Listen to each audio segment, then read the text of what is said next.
Hello everybody and welcome to Cookies Enabled.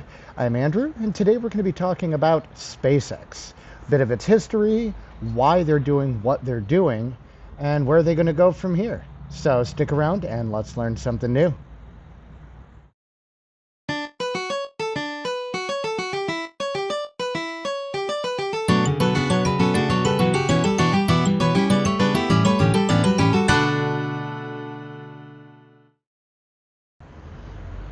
Okay, so we're starting back in 2001 when Elon Musk and Mike Griffin had an idea to start a space program.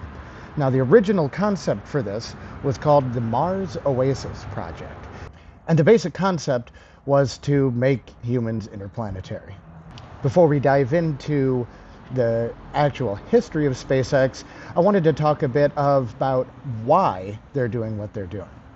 So the best analogy that I've come across in my years of paying attention to SpaceX and reading about them to explain why we need to make humanity interplanetary really makes sense when you think about it. So what do you do on your home computer with all of your files? You don't want to lose them, and you know that one day that hard drive is going to fail on you.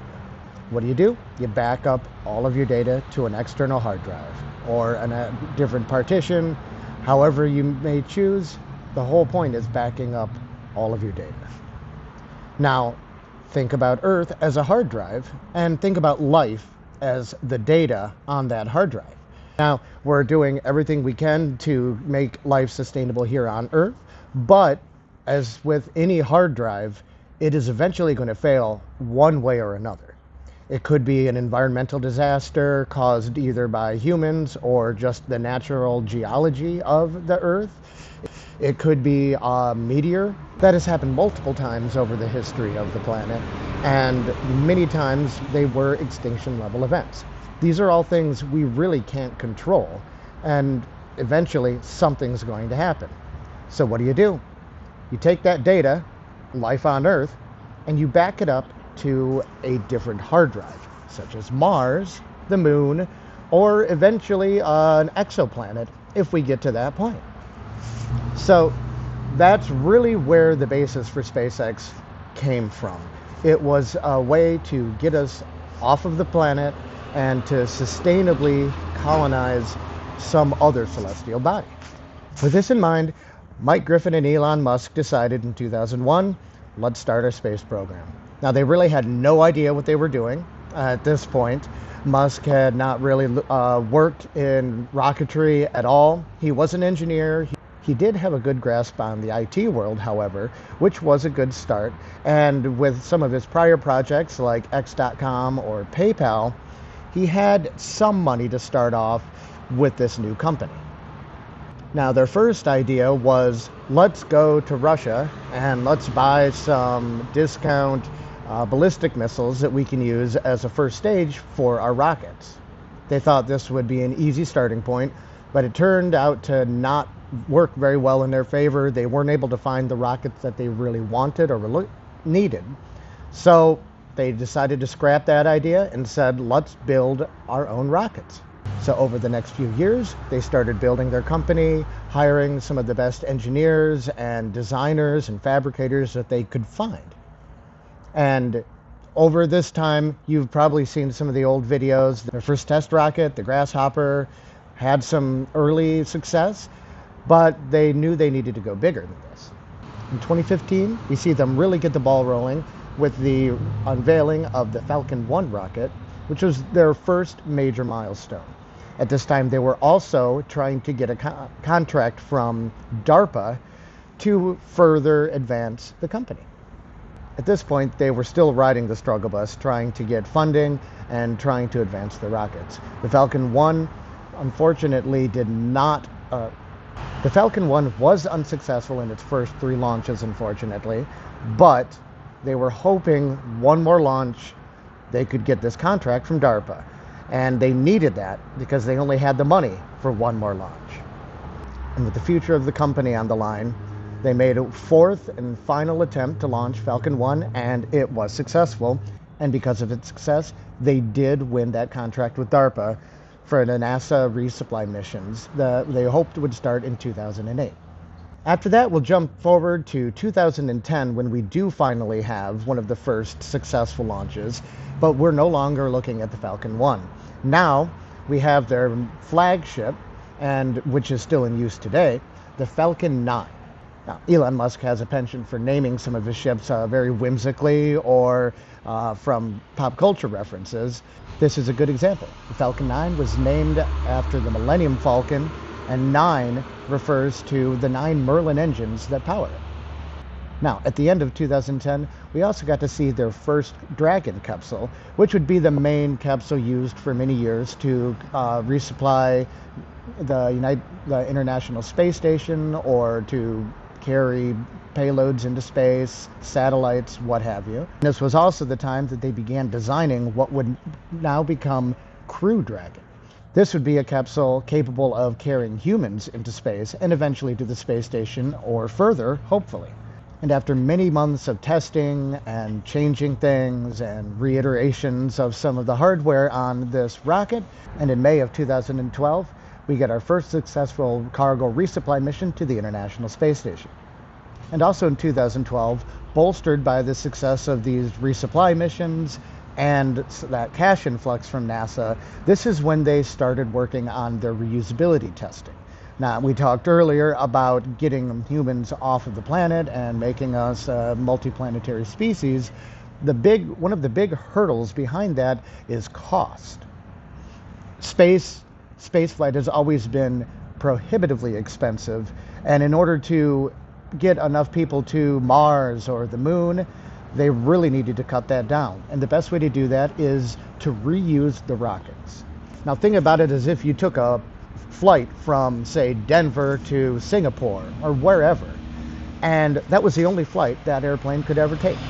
And then they dismantled it, or it crashed, or whatever. Nobody could afford to fly. It's the fact that these airplanes are safe and they can fly day after day with minimal maintenance. They can fuel up and get right back into the air. That drastically cuts down the cost of air travel. And that's the same with space flight. If we can reuse the same rocket over and over, it means they don't have to spend millions of dollars on another rocket every single flight. And this is where they really got the ball rolling, and where we see them today with over 100 successful launches and landings. So during this time, while they are testing the reusability, the launching and landing of the Falcon 9, we get our first commercial mission in 2013. And that is another branch of what they're doing. Instead of just a NASA contract, they want to work with private companies who may have a satellite or some telescope, whatever, but they don't have the money to get it off the ground.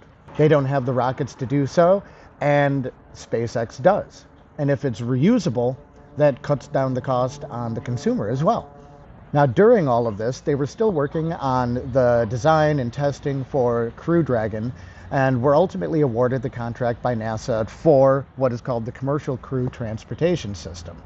And this also came with the perk of using Pad 39A.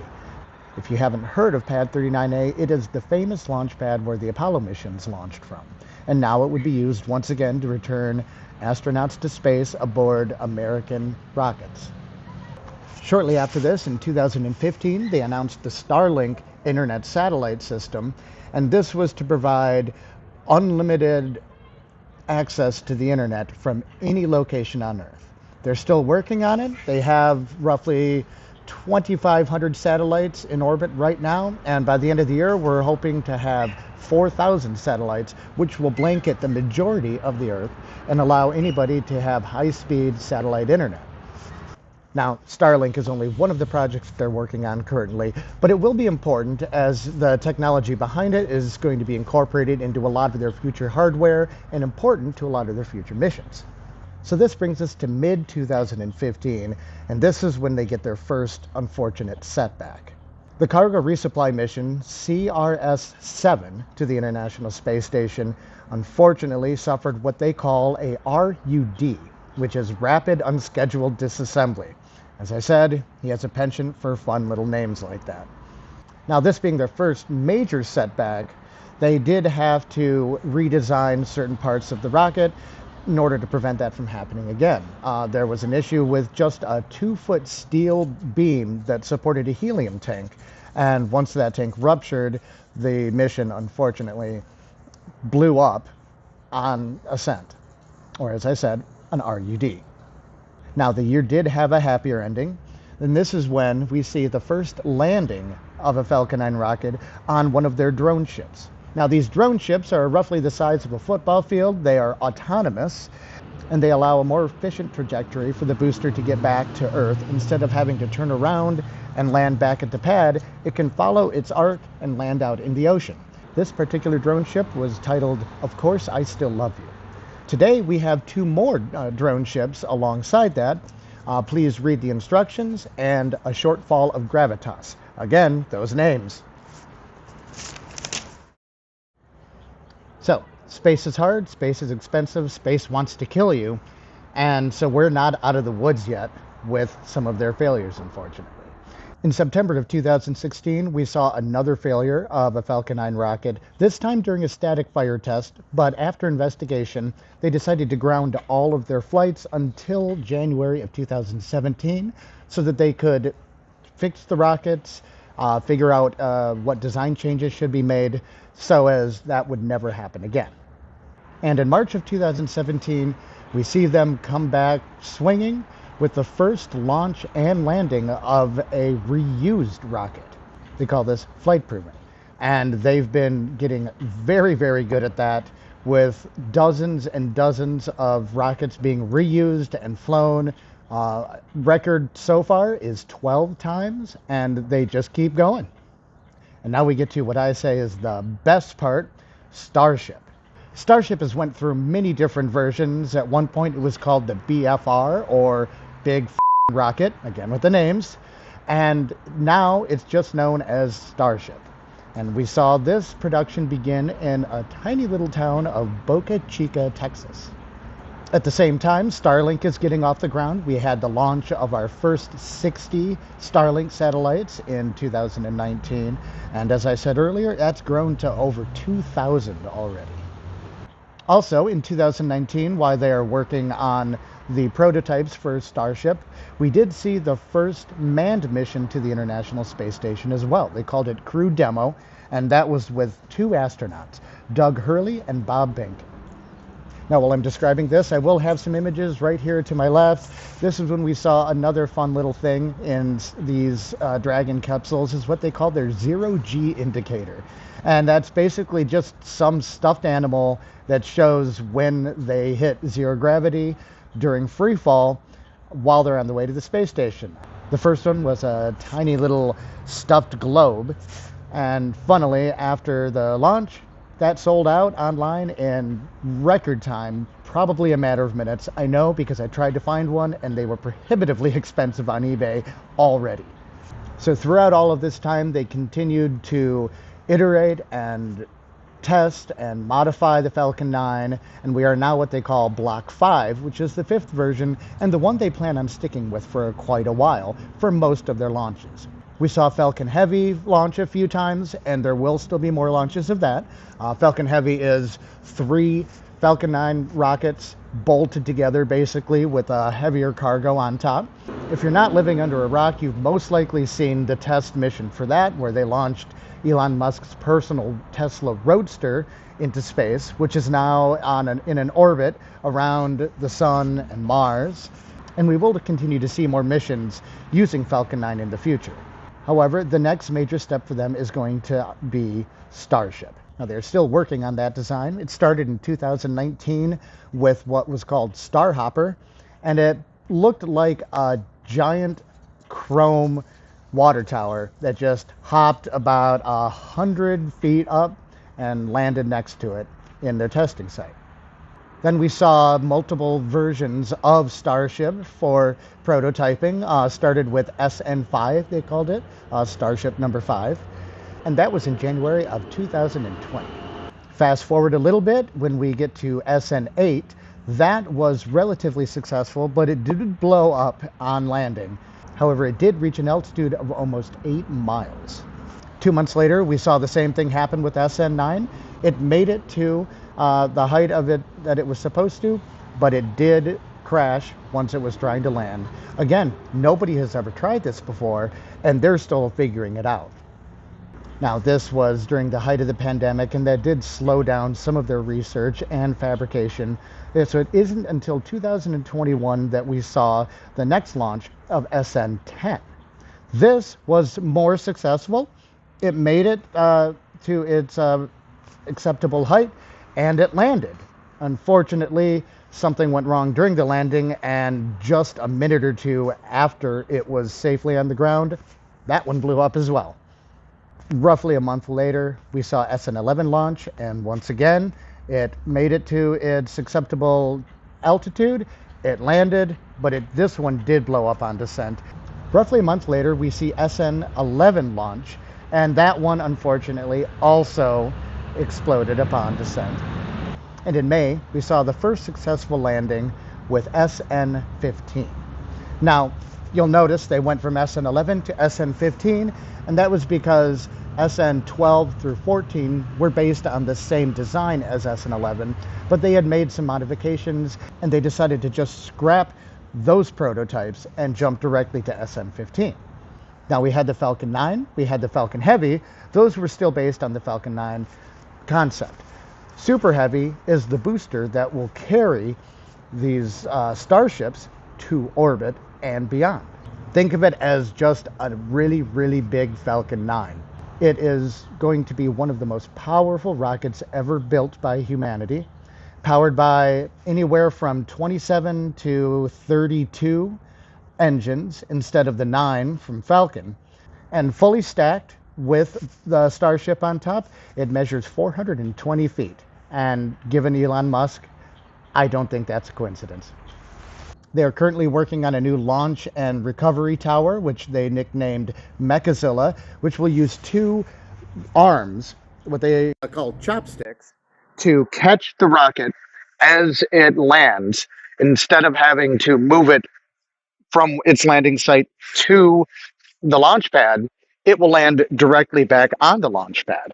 And this is what they've been doing with all of their reusability tests over the years. Each time a rocket lands, they get more and more data on how well they can stick to a bullseye.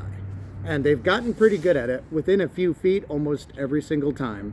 So we're going to keep an eye out, see what comes from that, and it's going to be very impressive to watch.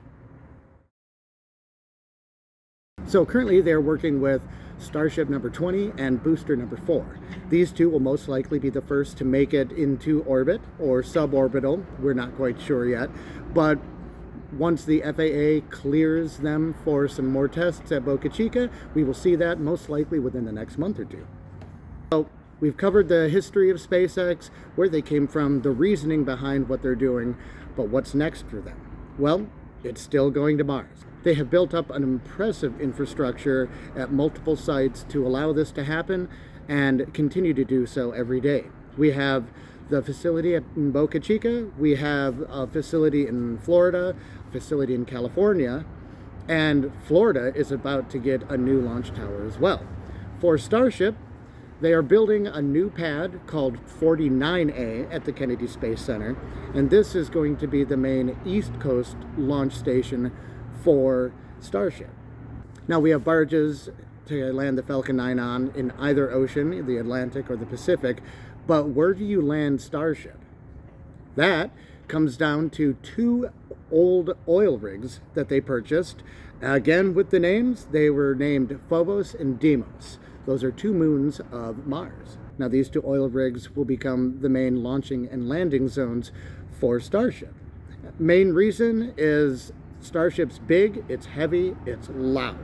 And for environmental reasons, they want to keep a lot of the shock waves and sound away from coastal cities or fragile ecosystems. So there we go, everybody. That was a short rundown of SpaceX, where they came from, where they're going next, and I'm excited to see what happens. I honestly believe that within the next 5 years, we're going to see humans walking on Mars, largely in part to all of the advancements that SpaceX has brought And if it's NASA, it doesn't matter. It's competition, but it's healthy competition, and we need to do whatever we can to save humanity, both here on Earth and as we reach out towards the stars. So, again, thank you for joining me today, and I hope you learned something new. Hello, everybody. Welcome to another episode of Cookies Enabled. I'm Andrew, and let's see how much I can this up. Welcome to another episode. How do I put that? How do I put